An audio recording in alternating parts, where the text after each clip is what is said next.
소리뉴스는 알파레타에 위치한 이탈리안 퓨전 패밀리 레스토랑 루치스, 여러분의 눈높이에 맞춰 정조준하는 교통사고 전문 정준 법률사무소, 한 곳에서 시작되는 안정된 미래, 선우앤선우 종합보험 후원으로 만들어지고 있습니다.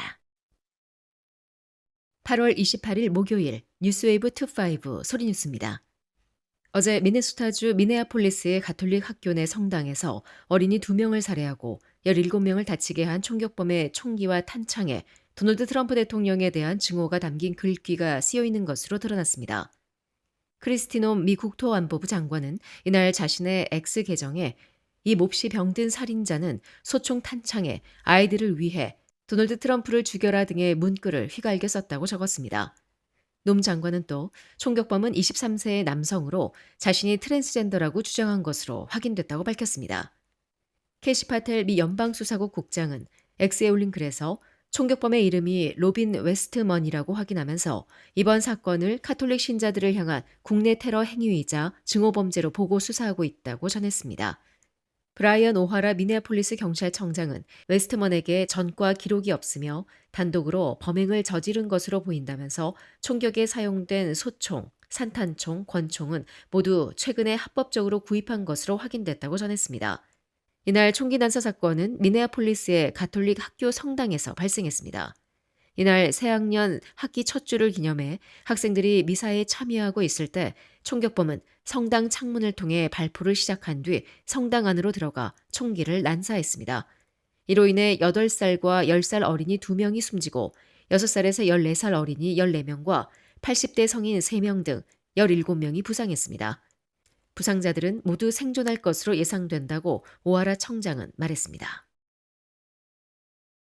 도널드 트럼프 행정부가 외국인 학생, 교환 방문자, 언론인에게 발급하는 비이민 비자의 유효 기간을 제한하는 방안을 추진합니다. 국토안보부는 27일 외국인 학생과 교환 방문자의 비자 유효 기간을 이들이 비자 필요 사유로 제시한 학업 등 프로그램의 기간으로 한정하되 4년을 초과하지 못하도록 하는 내용의 규정안을 발표했습니다. 4년 안에 학업이나 프로그램을 마치지 못할 경우 체류기간 연장을 신청할 수 있는데 연장기간 또한 최대 4년으로 제한됩니다. 비자를 신청할 때 제시한 학업 계획이나 학교를 바꾸는 것도 더 까다롭게 합니다. 어학교육을 위해 학생 비자를 받는 경우 유효기간은 최대 2년입니다. 또 외국 언론사 주재원의 체류기간을 240일까지만 허용하기로 했습니다.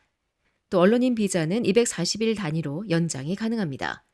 다만 중국 국적의 언론인은 90일 단위로만 비자 발급과 연장이 가능합니다. 이번 조치는 트럼프 행정부의 이민 제한 차원에서 추진되고 있는 것으로 평가되고 있습니다. 조지아주가 청소년 성교육 프로그램 교과 과정에서 성 정체성과 트랜스젠더 관련 내용을 삭제하지 않을 경우 연방정부로부터 약 450만 달러의 지원금을 잃을 수 있다는 경고를 받았습니다. 연방보건복지부는 40개 주에 대해 성 정체성과 트랜스젠더 언급을 포함한 교과 과정을 수정하지 않으면 60일 이내 지원을 중단하겠다고 지난 26일 밝혔습니다.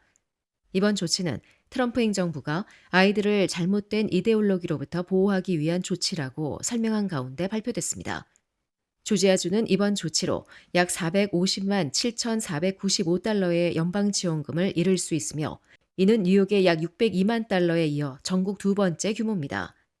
문제가 된 프로그램은 개인 책임 교육 프로그램인 프랩으로 주 아동가족 서비스국이 운영합니다. 프랩은 위탁가정 아동, 소년원의 청소년, 노숙 청소년 등 고위험군을 대상으로 청소년 임신, HIV, 성병 감염 예방 교육을 제공하고 있습니다. 조지아를 포함한 알라바마, 플로리다, 테네시 등 40개 주가 같은 위기에 놓였습니다. 전문가들은 프랩 규모는 크지 않지만 가장 취약한 청소년들을 대상으로 하는 만큼 지원 중단은 교육 공백으로 이어질 수 있다고 우려하고 있습니다. 이번 조치는 트럼프 행정부가 최근 추진해온 일련의 반트랜스젠더 정책 흐름과 맞물려 있습니다. 한편 조지아주는 60일 안에 대응 방안을 결정해야 하며 교육 커리큘럼 수정과 청소년 복지 재원 확보 사이에서 갈등이 불가피할 것으로 보입니다. 주택시장에서 매매 계약이 깨지는 비율이 올여름 들어 역대 최고 수준을 기록했습니다. 부동산 정보업체 레드핀의 최근 보고서에 따르면 지난 7월 체결된 주택매매 계약 가운데 15.3%가 최종 성사되지 못했습니다. 이는 약 5만 8천 건에 달하며 2017년 통계 집계 이래 7월 기준 가장 높은 수치입니다. 전문가들은 높은 주택 가격과 모기지 금리 그리고 시장에 나온 매물 증가가 매수자들의 불안을 키우고 있다고 지적하고 있습니다. 또 공급이 늘어나면서 구매자들이 서두를 필요가 없다고 판단해 검사 과정에서 작은 문제만 발견돼도 계약을 철회하는 경우가 많아지고 있다고 전했습니다. 지역별로는 텍사스주 샌안토니오가 22.7%로 가장 높은 파기율을 기록했습니다. 이어 플로리다 포트 로더데일, 잭슨빌, 조지아 애틀란타, 템파 순이었습니다. 반면 파기율이 가장 낮은 지역은 뉴욕주 나소 카운티, 펜실베니아 몽고메리 카운티, 위스콘신 밀워키, 뉴욕시, 시애틀 등으로 집계됐습니다. 한편 전문가들은 당분간 높은 금리와 생활비 부담이 이어지면서 계약 파기율이 쉽게 낮아지기는 어려울 것으로 내다봤습니다. 다만 일부에서는 매수자들이 보다 신중해지는 과정이 장기적으로는 가격 안정과 건전한 시장 형성으로 이어질 수 있다는 긍정적 전망도 나오고 있다고 전했습니다. 벌레 때문에 골칫거리를 겪는 애틀란타 시민들에게 다소 희소식이 있습니다. 홈서비스 웹사이트 덤택이 발표한 최근 조사에서 애틀란타는 미국에서 네 번째로 벌레가 많은 도시로 꼽혔습니다. 다만 지난해 대비 벌레 관련 서비스 요청이 4% 감소하며 상황은 소폭 개선된 것으로 나타났습니다. 애틀란타는 지난 2년간 벌레가 가장 많은 도시 1위를 차지했으나 올해는 오스틴이 1위로 올라섰습니다. 텍사스 오스틴은 벌레 관련 서비스 요청이 19% 증가한 것으로 집계됐습니다. 뒤이어 텍사스 댈러스와 워싱턴 DC가 상위권을 기록했습니다.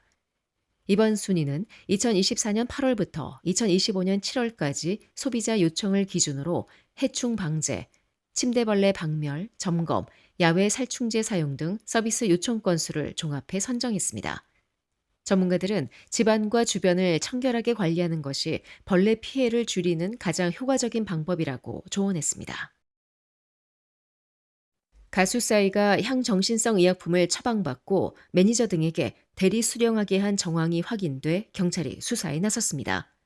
경찰에 따르면 서대문 경찰서는 싸이와 의약품을 처방한 대학병원 교수 A씨를 피의자 신분으로 입건해 조사 중입니다. 싸이는 2022년부터 최근까지 대면 진찰을 받지 않은 채 서울의 한 대학병원에서 향정신성의 약품인 자낙스와 스틸록스를 처방받고 이를 매니저 등 제3자에게 대리 수령하게 한 혐의를 받고 있습니다.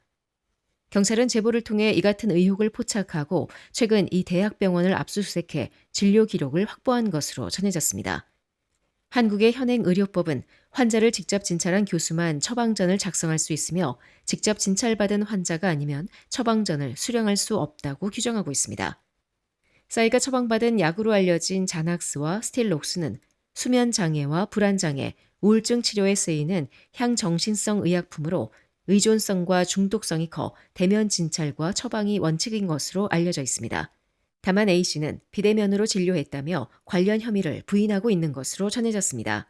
경찰은 압수수색을 통해 확보한 진료 기록 등을 분석한 뒤 싸이를 소환하는 방안을 검토할 예정이라고 전했습니다. 지금까지 8월 28일 목요일 소리뉴스였습니다. 함께해 주신 여러분 고맙습니다.